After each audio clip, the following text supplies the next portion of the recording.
माझे नाव वैष्णव नंद गुरसे. आज मी तुम्हाला 2 ते 5 अंकी संख्या म्हणून दाखवणार आहे.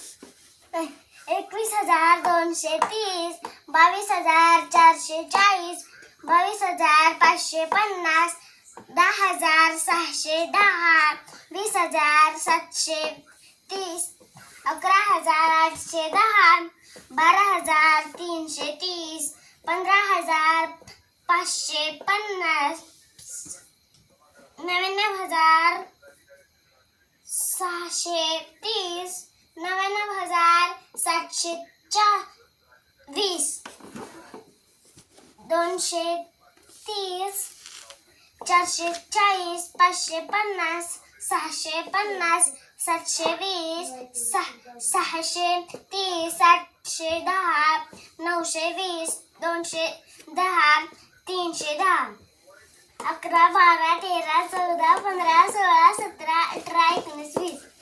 नमस्ते.